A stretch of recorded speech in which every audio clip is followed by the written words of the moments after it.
नमस्कार दोस्तों, स्वागत है आप सभी का आपके अपने इंस्टीट्यूट अमन पॉलिटिक्स में। जैसा कि फ्रेंड्स, आज आपका 28 नवंबर को आपका दिल्ली पुलिस का एग्ज़ाम था, जो कि 3 शिफ्ट में एग्ज़ाम कंडक्ट हुआ था।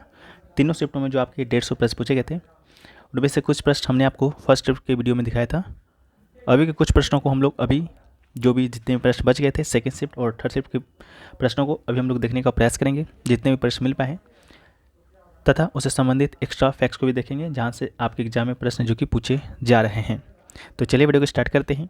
पीडीएफ इसका टेलीग्राम पे मिल जाएगा, लिंक डिस्क्रिप्शन में दिया गया है, आप लोग जाकर वहाँ से ज्वाइन हो जाइएगा। पहला जो प्रश्न देखिए पूछा गया है आज का जो हमारा वीडियो का है, वह है कि गुलाबो सपेरा किस नृत्य से संबंधित है। तो गुलाबो सपेरा की बात करेंगे तो ये दोस्तों आपका एक लोक नृत्य है, जो कि राजस्थान से संबंधित है। ठीक है, कहाँ से संबंधित है? राजस्थान से संबंधित है। ठीक है, गुलाबो सपेरा आपकी जो नृत्यांगना है वो आपकी कालबेलिया नृत्यांगना है, जो कि आपका राजस्थान का है। इसको भी याद रखिएगा। इसमें गुलाबो सपेरा की कहानी सामाजिक दबाव का सामना करने वाले की दृढ़ता की कहानी है। तो इस प्रश्न से आपको क्या क्या याद रखना है ये देख लीजिए। इस प्रश्न से पहली बात तो आपको याद रखना है, एक नृत्य याद रखिएगा कालबेलिया। कालबेलिया जो नृत्य है वो फ्रेंड्स आपका कहाँ किया जाता है? तो ये आपका राजस्थान में किया जाता है। इसके अलावा जो गुलाबो जो सपेरा है वो आपका इसी कालबेलिया नृत्य से संबंधित है। ठीक है, तो इसको आपको याद रखना है। नेक्स्ट क्वेश्चन है कि अनुच्छेद 51A का सब क्लोज किससे संबंधित है। तो जैसा कि फ्रेंड्स आपको मालूम होगा कि अनुच्छेद जो 51A है वो आपका किससे संबंधित है। तो अनुच्छेद जो 51A है वो दोस्तों आपका मौलिक कर्तव्य से संबंधित है।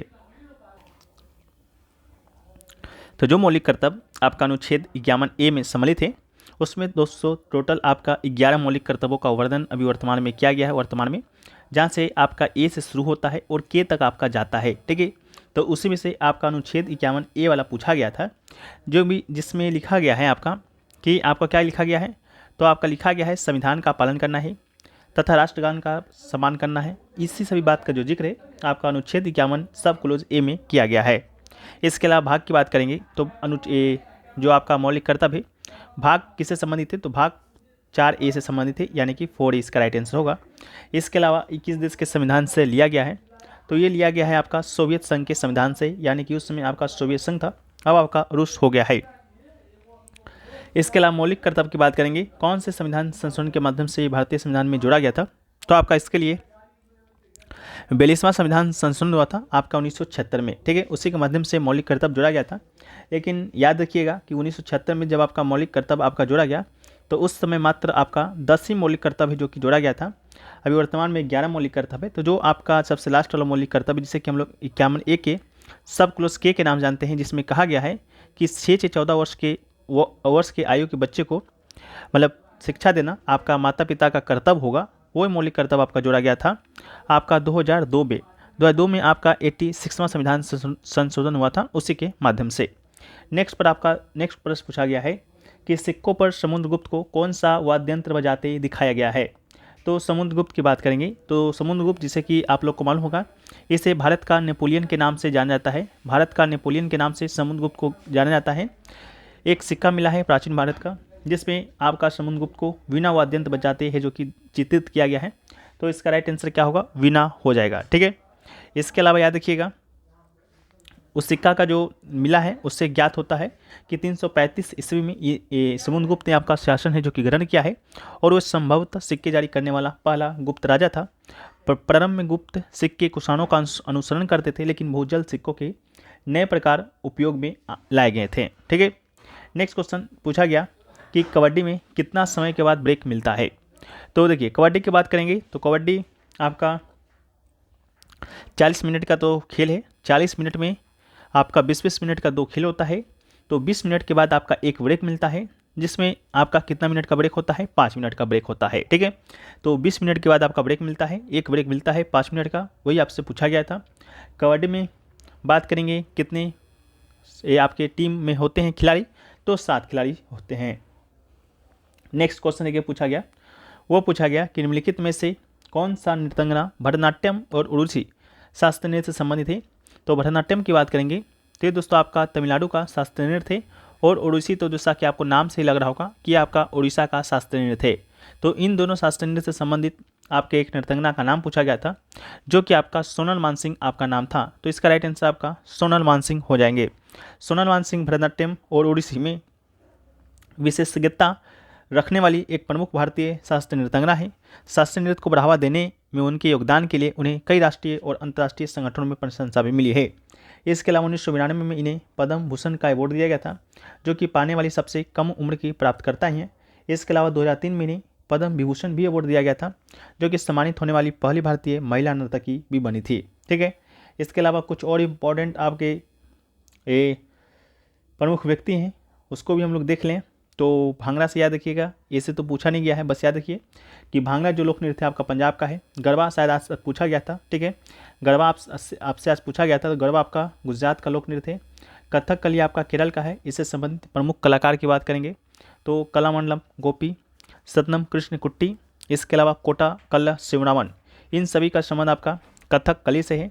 ओडिसी से आपका उड़ीसा का शास्त्रीय नृत्य किलुचंद महापात्र, सोनल मानसिंह और संयुक्ता पाणिग्रही, इन सभी का संबंध आपका ओडिसी शास्त्रीय नृत्य से है।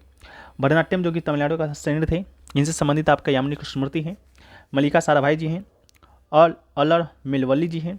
घूमर आपका राजस्थान का है, याद रखिएगा। बिहू आपका असम का है, याद रखिएगा। कथक आपका उत्तर भारत का है, जिससे संबंधित आपके प्रमुख कलाकार शोभना नारायण जी हैं, बिरजू महाराज जी हैं और आपके उमा शर्मा जी हैं। इसके अलावा डांडिया रास भी गुजरात का है। सतरिया आपका असम का है, सतरिया से याद रखिएगा जतिन गोस्वामी जी को। ठीक है, लावनी की बात करेंगे तो आपका महाराष्ट्र का लोक नृत्य है। छऊ आपका झारखंड का लोक नृत्य है। ठीक है, छऊ से भी आज शायद फर्स्ट सेट में प्रश्न पूछा गया था कि कौन से प्रमुख कलाकार छऊ करते हैं, छऊ नृत्य करते हैं। तो छऊ तो इसे आपको 3 राज्यों में मनाया जाता है, लेकिन झारखंड में जो छऊ मनाया जाता है उसे सरायकेला छऊ के नाम से जाना जाता है। ठीक है, जिसमें गुरु अनंत चरण महतो, गुरु शशधर आचार्य और निरंजन गोराई, इन सभी का संबंध छऊ से है। कालबेलिया जैसा कि राजस्थान से है, जैसा कि फर्स्ट ही प्रश्न हम लोग देखें गुलाबो सपेरा। इसके अलावा शंकुतला सपेरा, गुलाब खान, इन सभी का संबंध आपका कालबेलिया राजस्थान से है। मणिपुरी मणिपुर का है, गुरु विपिन सिंह, दर्शन जावेरी जो बहनें जितने भी हैं उन सभी का संबंध आपके मणिपुर से है। ठीक है, इसको भी याद रखिएगा। गिद्दा पंजाब का लोक नृत्य है। Sorry friends. नेक्स्ट क्वेश्चन देखिए, पूछा गया कि एशियन गेम का जो आयोजन है भारत ने किस वर्ष किया था। तो एशियन गेम्स की बात करते हैं तो एशियन गेम्स का जो आयोजन है भारत अब तक, ठीक है, टिल 2023 नवंबर माह तक भारत एशियन गेम्स का जो आयोजन है 2 बार ही किया है। पहला बार क्या था जब आपका एशियन गेम्स का शुरुआत ही हुआ था।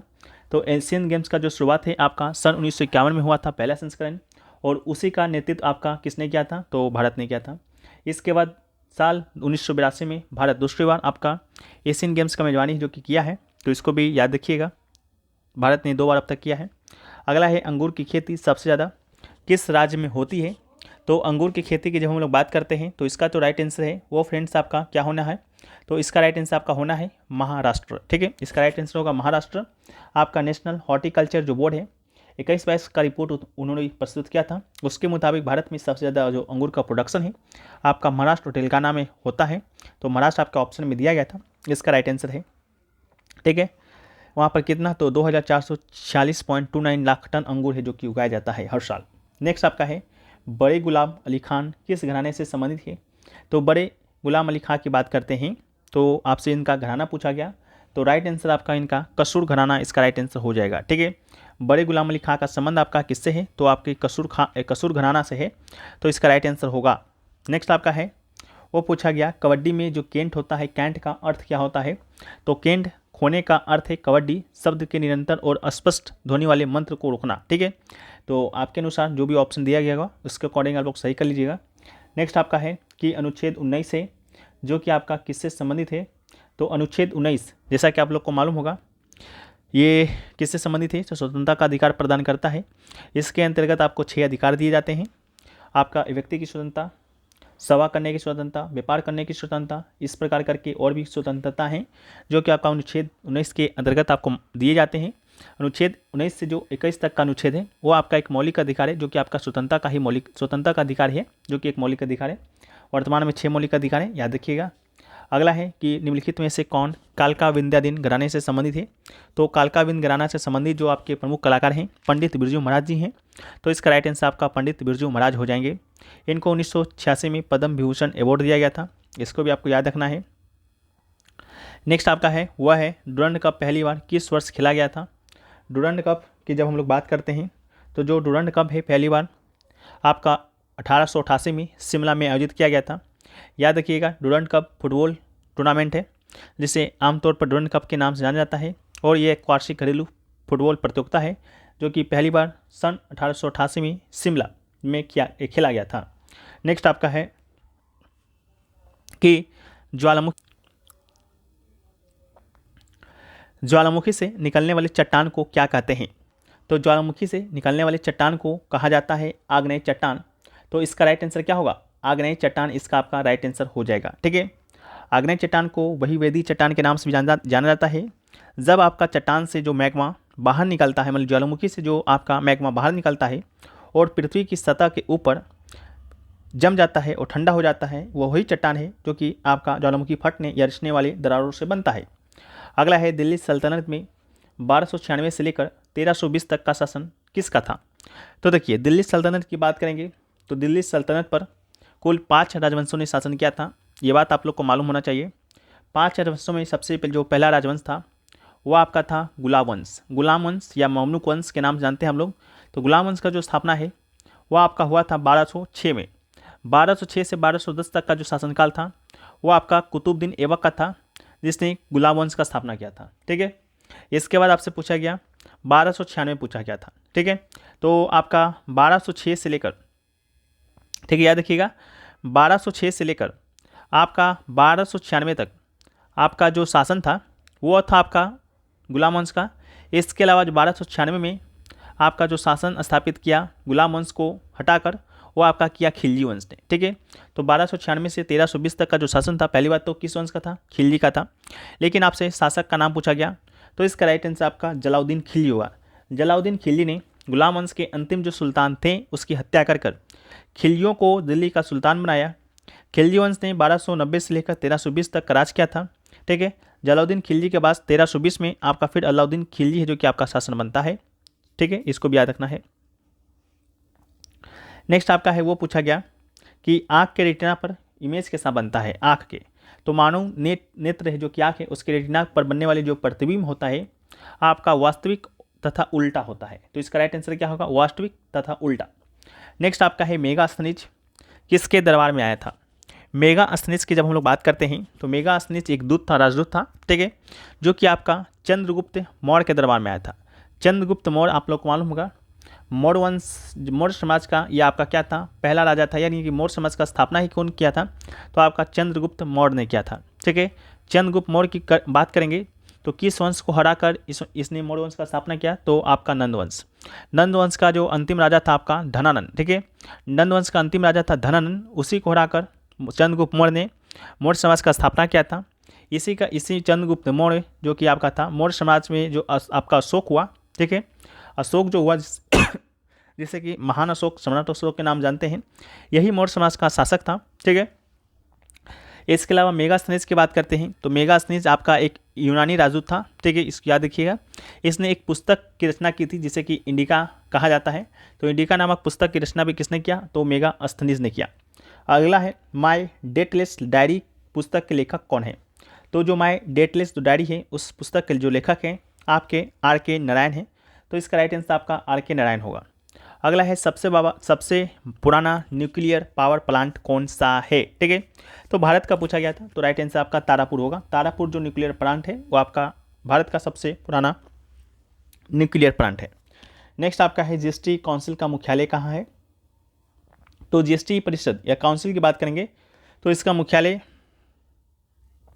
आपका भारत की राजधानी नई दिल्ली में स्थित है। जीएसटी परिषद एक संवैधानिक निकाय है जिसे 2017 में भारत की संसद के द्वारा पारित वस्तु एवं सेवा कर जीएसटी अधिनियम के तहत स्थापित किया गया था।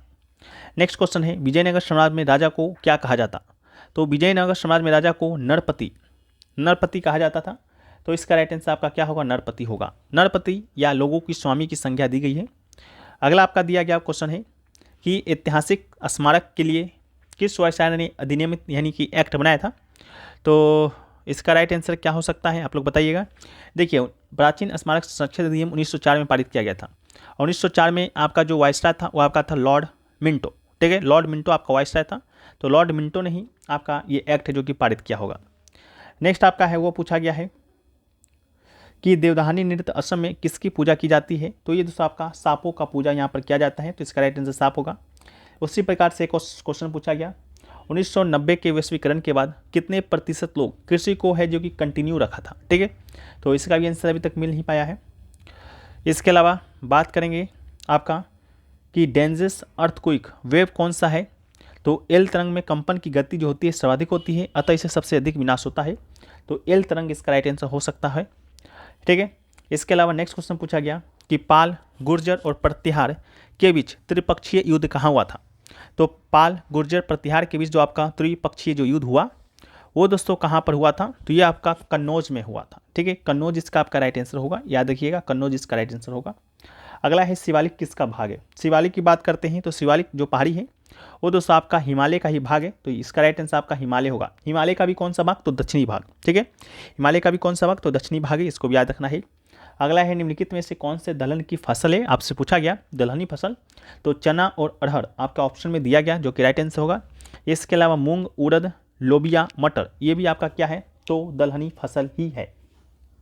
ठीक है, नेक्स्ट है आपका किम है जो कि किसकी बुक है? ठीक है, किम कोई बुक आपका पूछा गया था, तो आपसे पूछा गया था, तो देखिए किम नोबेल पुरस्कार विजेता अंग्रेजी लेखक रुडयार्ड किपलिंग की एक उपन्यास है। ठीक है, तो रुडयार्ड किपलिंग इसका राइट आंसर होगा। अगला है डीपीएसपी कौन से अनुच्छेद में है? तो अनुच्छेद आपका 36 से 51 अनुच्छेद तक में वर्णित है, आपका डीपीएसपी भाग 4 में वर्णित है। ठीक है, इसको भी याद रखना है, ये आपका आयरलैंड के संविधान से लिया गया है। अगला है पिंजर उपन्यास किसने लिखा है? पिंजर उपन्यास ये आपके थर्ड सेट में पूछा गया था, तो पिंजर जो उपन्यास है आपका अमृता प्रीतम के द्वारा लिखा गया उपन्यास है, 1950 में इन्होंने लिखा था। अगला है मौलिक कर्तव्य किस संविधान संशोधन के अधिनियम से जोड़ा गया? तो 42वां संविधान संशोधन 1976 के माध्यम से जोड़ा गया था, तो इसका राइट आंसर आपका क्या होगा? 42वां संविधान संशोधन 1976। ठीक है, सो फ्रेंड्स चलिए कुछ और प्रश्नों को भी देख लेते हैं जो कि आपके विभिन्न एग्जामों में शिफ्टों में पूछे गए थे। तो चलिए हम लोग स्टार्ट करते हैं। देखिए सेकेंड शिफ्ट का कुछ प्रश्न और डिस्कस कर लेते हैं जो कि स्टूडेंट के द्वारा भेजा गया था, उसको पीडीएफ में शामिल नहीं किया गया है। तो एक आपका पुरुलिया छऊ के बारे में पूछा गया था। देखिए पुरुलिया छऊ, तो पुरुलिया छऊ की बात करते हैं, तो जैसा कि हमने आपको बताया कि छऊ जो है आपका 3 राज्यों में विभिन्न नामों से आपका किया जाता है। तो जो आपका जो पुरुलिया छऊ है वो दोस्तों आपका कौन से राज्य में किया जाता है? तो पुरुलिया छऊ आपका किया जाता है, प से पुरुलिया याद रखिएगा और आपका प से पश्चिम बंगाल याद रखिएगा। ठीक है, तो पुरुलिया छऊ आपका पश्चिम बंगाल में किया जाता है। उसी प्रकार से आपका जो सरायकेला छऊ है, ठीक है, सरायकेला जो छऊ है वो दोस्तों आपका झारखंड में किया जाता है। इसके अलावा जो आपका मयूरभंज छऊ है, मयूरभंज छऊ, ठीक है, तो जो आपका मयूरभंज छऊ है वो दोस्तों आपका किया जाता है कहाँ? तो उड़ीसा में किया जाता है। यही 3 प्रकार के छऊ हैं जो कि आपके 3 राज्यों में अलग अलग नामों से किए जाते हैं, तो इसको आपको याद रखना है। ये सब आपको पीडीएफ में हो सके तो नहीं मिल पाएगा, तो आप लोग दिमाग में याद रख सकते हैं तो रख लीजिएगा, नहीं याद रख सकते हैं तो लिख लीजिएगा। नेक्स्ट आपका है सती प्रथा का अंत। सती प्रथा का अंत पूछा गया था, तो सती प्रथा का अंत की बात करेंगे तो सती प्रथा का जो अंत है वो दोस्तों आपका कब हुआ था? तो ये हुआ था आपका 1829 ईस्वी में। ठीक है, सती प्रथा का अंत आपका 1829 में हुआ। इसमें जो आपका वाइसराय था या जिस वाइसराय ने सती प्रथा का अंत किया था वो आपका लॉर्ड विलियम बेंटिक था। ठीक है, लॉर्ड विलियम बेंटिक था। किसके प्रयासों से आपका सती प्रथा का अंत हुआ? तो राजा राम मोहन राय जी के प्रयासों से, राजा राम मोहन राय जी के प्रयासों से आपका सती प्रथा का अंत हुआ था। राजा राम मोहन राय जी की बात करेंगे तो इन्होंने 1828 ईस्वी में, ठीक है, आपका ब्रह्म समाज का भी स्थापना किया था, जहाँ से प्रश्न आपके एग्जाम में बन चुके हैं और आगे भी बनेंगे। साथ में इन्होंने 1815 में आपका आत्मीय सभा का भी स्थापना किया था। ठीक है, तो जो आत्मीय सभा था या समाज था वही बाद में चलकर आपका ब्रह्म समाज में परिवर्तित हो गया था। ठीक है, ये भी प्रश्न पूछा गया था। इसके अलावा और प्रश्न जो पूछा गया आपसे वो पूछा गया आपका कि जो ड्यूस शब्द है, आपका ड्यूस शब्द है जो कि आपका किससे संबंधित है? ठीक है, तो जो ड्यूस जो शब्द है ये आपका बैडमिंटन से भी संबंधित है और आपका टेनिस से भी है। ठीक है, तो जो भी आपके ऑप्शन में होगा उसको राइट आंसर कर लीजिएगा। मेरे ख्याल से आपका शायद बैडमिंटन ही हो सकता है। ठीक है, ये पूछा गया था। इसके अलावा आपसे जो पूछा गया वो पूछा गया था कि 1927 में, ठीक है, याद कीजिएगा 1927 में एनिमल इकोलॉजी, ठीक है, एनिमल इकोलॉजी में खाद्य श्रृंखला की अवधारणा किसने दिया था? ठीक है, किसका अवधारणा? खाद्य श्रृंखला का अवधारणा। तो इसका जो राइट आंसर होगा फ्रेंड्स वो क्या होगा? तो इसका राइट आंसर क्या होगा? तो इसका राइट आंसर होगा चार्ल्स लुटन, ठीक है, चार्ल्स एल्टन इसका आपका क्या होगा? राइट आंसर होगा। चार्ल्स एल्टन इसका आपका राइट आंसर होगा, इसको भी याद रखिएगा, ठीक है। इसके अलावा जो भी क्वेश्चन आपका कंफर्म नहीं है उसको हम लोग अभी डिस्कस नहीं करेंगे, जो कंफर्म है उसको एक बार हम लोग कर लेते हैं, ठीक है। हाँ, एक क्वेश्चन और है, और मिल रहा है यहाँ पर, वो पूछा गया था बनारस घराना से, ठीक है। बनारस घराना से कौन संबंधित है जिन्हें आपका पद्म विभूषण अवार्ड मिला है? पद्म विभूषण अवार्ड मिला है, तो उनका नाम आपको बताना था, छन्नूलाल मिश्रा। इसका राइट आंसर हो जाएगा छन्नूलाल मिश्रा, ठीक है। इसका राइट आंसर क्या होगा? तो छन्नूलाल मिश्रा इसका आपका राइट आंसर होगा, ठीक है। ये भी आपसे प्रश्न है जो कि पूछा गया था। इसके अलावा और भी प्रश्न है जिससे कि आपसे पूछा गया था सुल्तानों को क्या कहा जाता है? तो घोड़ों का स्वामी और नरपति, जैसा कि हमने आपको बता चुका है। सेंट्रल बैंक की स्थापना आपसे पूछा गया था, ठीक है, ये भी याद रखिएगा। क्या पूछा गया? सेंट्रल बैंक की स्थापना। तो सेंट्रल बैंक का स्थापना पूछा गया था। तो सेंट्रल जो बैंक है उसकी स्थापना की बात करेंगे तो सेंट्रल बैंक का जो स्थापना है वो हुआ था सन आपका 1935 में, ठीक है, 1935 में याद रखिएगा, राइट आंसर होगा। सेंट्रल बैंक किसे कहते हैं? भारत का जो केंद्रीय बैंक है, केंद्रीय बैंक को सेंट्रल बैंक के नाम जाना जाता है। सेंट्रल बैंक जैसे कि हम लोग आरबीआई के नाम जानते हैं, तो आरबीआई का स्थापना आपका 1935 में हुआ था। एक्ट की बात करेंगे तो एक्ट आपका 1934 में आया था, ठीक है। तो 1934 के एक्ट के तहत 1935 में आपका किया गया था। इसके अलावा एक प्रश्न और दिखाई दे रहा है कि आपका नीति आयोग का भी स्थापना पूछा गया था, ठीक है। किसका स्थापना पूछा गया? तो नीति आयोग का भी स्थापना पूछा गया। तो नीति आयोग की स्थापना की बात करेंगे तो नीति आयोग का जो स्थापना है वो आपका हुआ था 1 जनवरी 2015 को, ठीक है। किसके स्थान पर हुआ था? तो ये आपका योजना आयोग के स्थान पर हुआ था, ठीक है। इससे पहले आपका जो नीति आयोग का जो काम था वो आपका योजना आयोग का था, इसको हटा के नीति आयोग का स्थापना किया गया था। नीति आयोग का जो आपका अध्यक्ष होता है, जिसे कि हम लोग प्रेसिडेंट के नाम से जानते हैं, तो इसका जो अध्यक्ष होता है वो होता है आपका प्रधानमंत्री। वर्तमान में प्रधानमंत्री नरेंद्र मोदी जी हैं, तो वर्तमान में अध्यक्ष भी नरेंद्र मोदी होंगे। इसके अलावा इसका उपाध्यक्ष भी होता है। तो उपाध्यक्ष की बात करेंगे तो उपाध्यक्ष आपके इसके अभी वर्तमान में है सुमन बेरी, ठीक है, वर्तमान में अध्यक्ष आपके सुमन बेरी हैं। इसके अलावा इसमें आपका सीईओ भी होता है। तो वर्तमान में जो सीईओ है वो आपका है BR सुब्रमण्यम, ठीक है। कौन है? तो BR सुब्रमण्यम इसके वर्तमान में क्या है? सीईओ है। इसको भी आपको याद रखना है, ठीक है। इसके अलावा एक प्रश्न और पूछा गया, वो पूछा गया क्या? वो पूछा गया आपका अंतर्राष्ट्रीय शांति। अंतर्राष्ट्रीय शांति के लिए संबंधित कौन सा अनुच्छेद है? तो जो अंतर्राष्ट्रीय शांति का जो आपका विवरण किया गया है अंतर्राष्ट्रीय शांति का, वो किया गया आपका अनुच्छेद 51 में, ठीक है, अनुच्छेद 51 में किया गया है। तो इसका राइट आंसर क्या होगा? आपका आर्टिकल 51 होगा। क्या होगा? आर्टिकल 51 होगा। तो इसका राइट आंसर क्या होगा? आर्टिकल 51। अब हम लोग कुछ थर्ड शिफ्ट के प्रश्नों को भी देख लेते हैं जहाँ से आपके एग्जाम में प्रश्न आए हैं आज के एग्जाम में। तो थर्ड शिफ्ट की बात करेंगे तो थर्ड शिफ्ट में आपका जो प्रश्न देखा गया है, सबसे पहले तो आपका पूछा गया था चंपारण सत्याग्रह से। चंपारण आंदोलन पूछा गया था, कब हुआ था, किसने किया था, इसको भी याद रखिएगा। जो चंपारण आंदोलन है, चंपारण आंदोलन की बात करते हैं तो सबसे पहले हुआ था कब? 1917 में। किसके नेतृत्व में हुआ था? तो महात्मा गांधी जी के नेतृत्व में हुआ था, ठीक है। तो 1917 में हुआ, महात्मा गांधी जी के नेतृत्व में हुआ।